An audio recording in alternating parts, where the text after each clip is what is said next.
పూర్వకాలంలో కాత్యాయనుడు అనే ఒక గొప్ప మహర్షి ఉండేవాడు. ఆయన పరమశక్తి స్వరూపిణి అయిన ఆదిపరాశక్తిని కుమార్తెగా పొందాలని తీవ్రంగా తపస్సు చేశాడు. మహర్షి తపస్సుకు మెచ్చిన అమ్మవారు ఆయన కోరిక మేరకు ఆయన కుమార్తెగా జన్మించడానికి అంగీకరించింది. అందుకే ఈమెకు కాత్యాయని అనే పేరు వచ్చింది.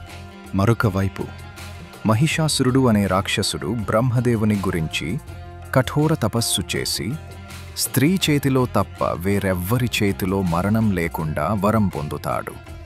ఈ వర గర్వంతో మహిషాసురుడు ముల్లోకాలను పీడించడం మొదలు పెడతాడు.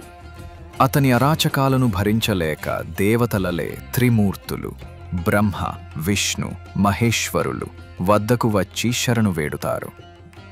దేవతల మొర ఆలకించిన త్రిమూర్తులు మరియు ఇతర దేవతలందరూ తమ శక్తులను ఏకీకృతం చేసి ఒక తేజోమయమైన శక్తిని సృష్టిస్తారు. ఆ కాంతి రూపమే కాత్యాయనీ దేవి. ఆమె కాత్యాయన మహర్షి ఆశ్రమంలో అవతరించినందున ఆయన ఆమెకు తండ్రిగా భావించి తగిన రూపమిచ్చి పూజించాడు. సింహాన్ని వాహనంగా చేసుకుని వివిధ ఆయుధాలతో అలంకరించబడిన కాత్యాయనీ దేవి మహిషాసురుడితో భయంకరమైన యుద్ధం చేస్తుంది. అనేక రూపాలు మారుస్తూ యుద్ధం చేసిన మహిషాసురుణ్ణి చివరికి దేవి సింహంపై నుండి దూకి దున్నపోతు రూపంలో ఉన్న అతని వీపుపైకి ఎక్కి తన త్రిశూలంతో పొడిచి కత్తితో తల నరికి సంహరించింది. అప్పటి నుండి ఆమె మహిషాసుర మర్దినిగా ప్రసిద్ధి చెందింది. ఈ విధంగా కాత్యాయనీ దేవి అవతారం దుష్టశక్తులను నాశనం చేసి లోకానికి శాంతిని కలిగించింది.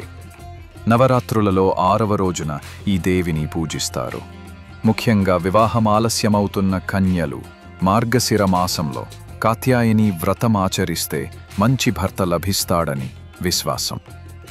కాత్యాయనీ దేవి ధ్యాన శ్లోకం: చంద్రహాస ఉజ్వలకర శార్దూల వరవాహన కాత్యాయనీ శుభం దద్యాత్ దేవి దానవఘాతిని. గోపికలు పఠించిన మంత్రం: కాత్యాయనీ మహాభాగే మహాయోగిన్యధీశ్వరి నందగోపసుతం దేవి పతిం మే కురుతే నమః.